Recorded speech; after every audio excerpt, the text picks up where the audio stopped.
This video is brought to you by Skillshare. The first 500 people to sign up below will get 2 months of Skillshare for free. More about them in a bit.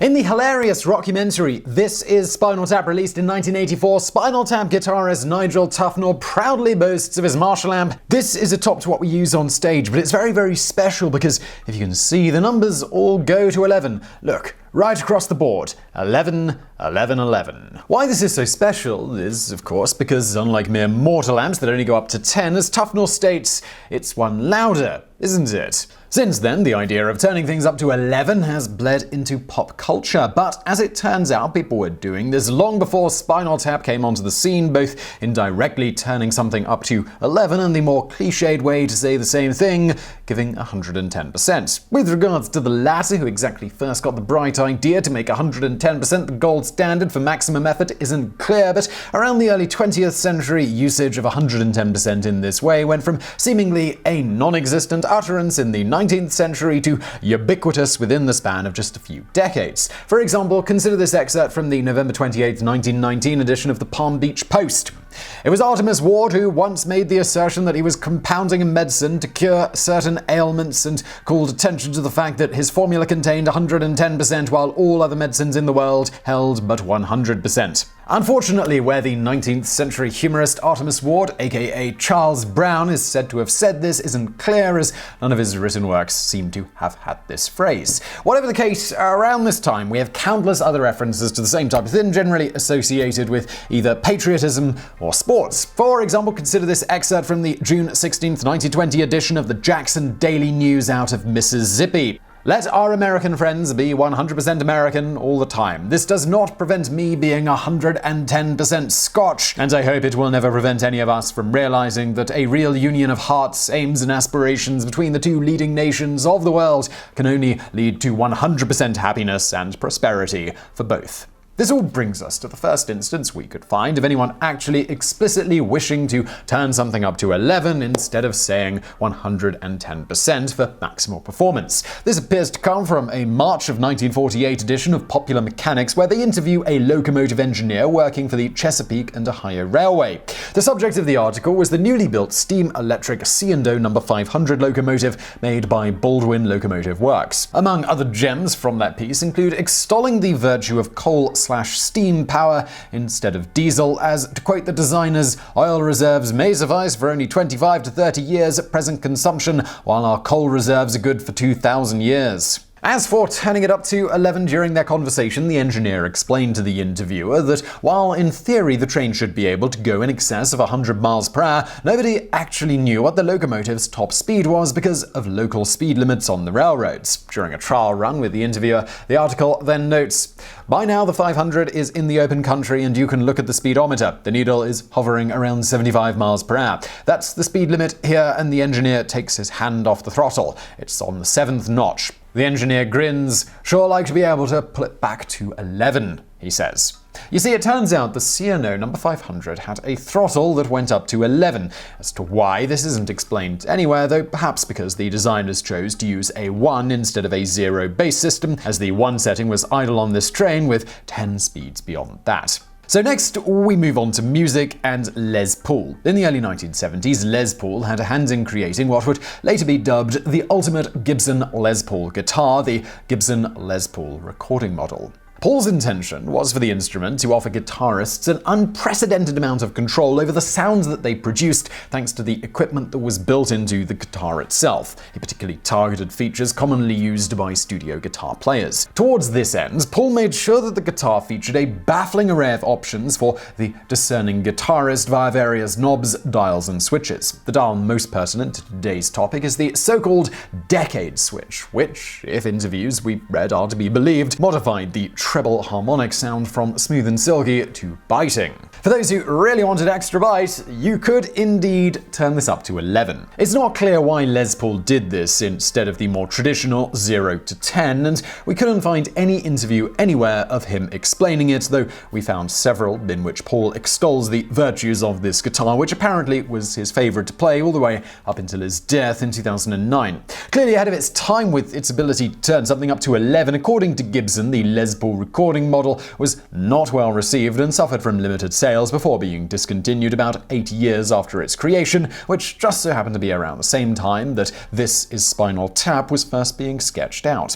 Given its connection to music and the timing, you might be wondering if this particular guitar model inspired the gag in the film. Frustratingly, there doesn't seem to be any quote or interview out there in which anyone asks how exactly the actors and or the writers came up with the Goes to 11 skit. Given the dialogue for nearly the entire movie was improvised by the actors based on a rough outline of the scenes, normally you might think that they came up with it on the spot. However, in this case, Marshall didn't make an amp with a plate with numbers that went up to 11. Thus, this was definitely pre-planned. And in fact, if you look into it, as we did, Christopher Guest, who plays Spinal Tap lead Nigel Tufnel in the film and did the commentary in character, stated in said commentary that they had Marshall produce a custom plate to attach to the front of the amplifier. As for the original script, and we're using that in the loosest sense of the word here, as it really was just an outline of the scenes, this is written by Christopher Guest, Michael McKean, Harry Shearer, and Rob Reiner, and it simply said of the scene, "It's like watching a kid show off his toys. He points out that he has his amps customized with special dials.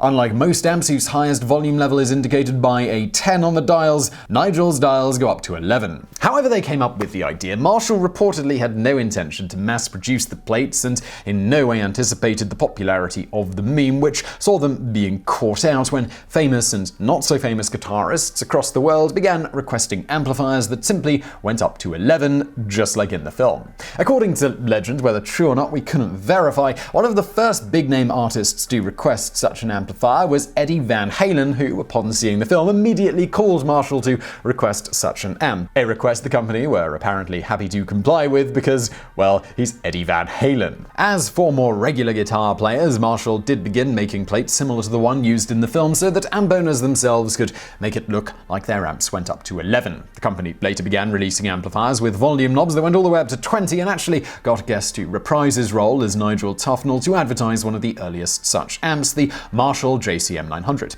On one ad for the JCM 900, you can see Guest in character as Tufnel proudly boasting it now goes up to 20, which he assures people is 9 louder in it. Although Tufnel was evidently happy enough with Marshall's new amp that went up to 20 to advertise it, later in-character appearances as Tufnel, Guest has claimed to own an even better custom amp. To quote him, "When Joe Satriani first played with us about a year ago in Los Angeles, he was very frightened, mostly from the volume because he plays it a little bit lower than we do. My new amplifiers now go to infinity, and I think that idea was very scary to him because most amplifiers go to 10, but I made the jump to infinity."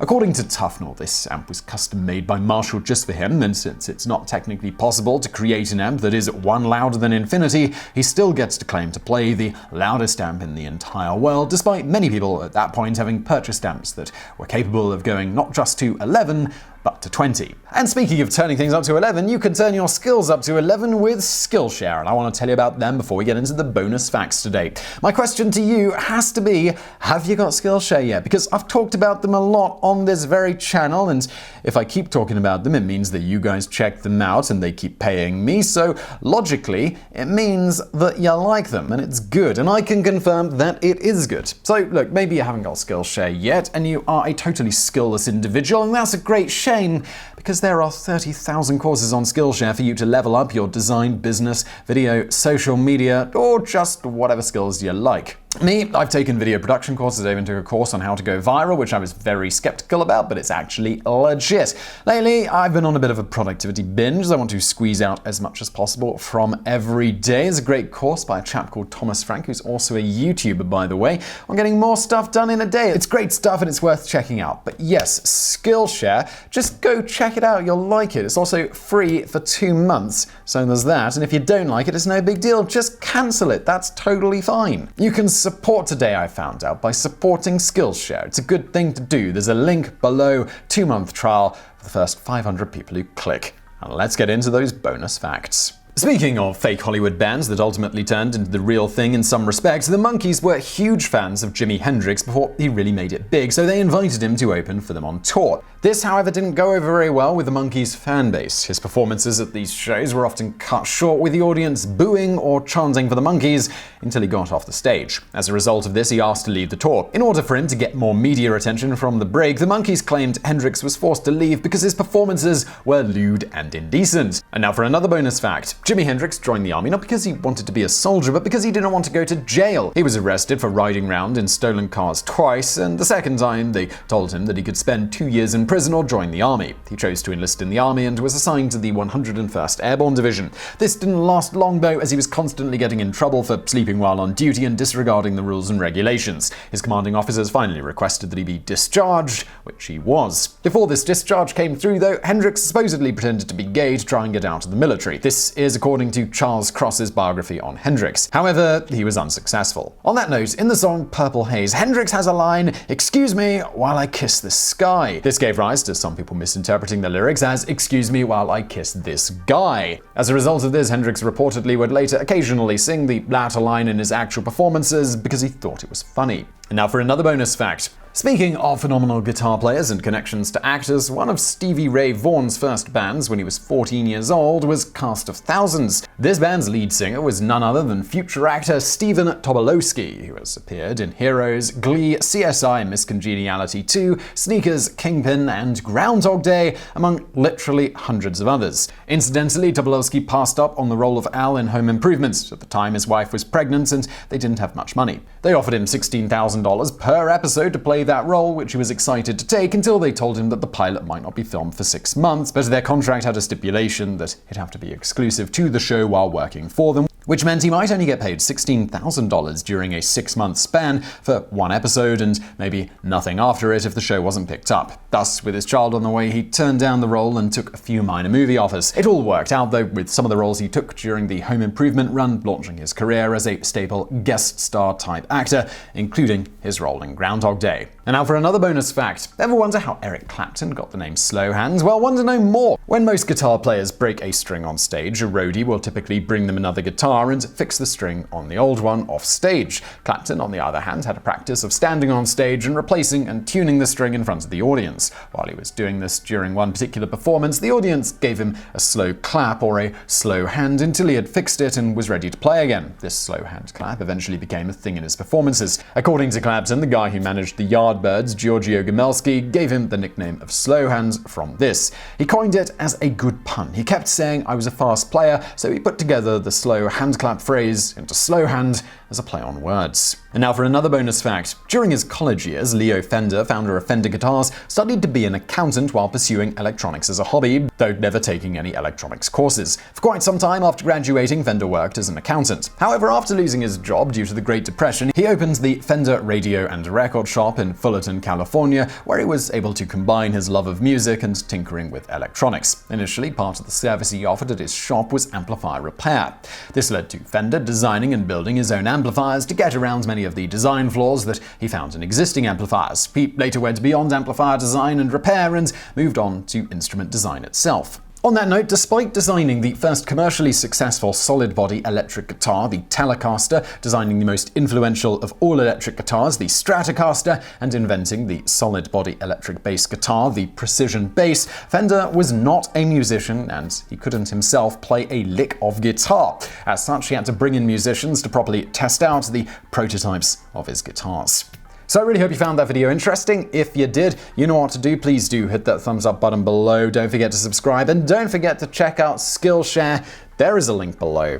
And as always, thank you for watching.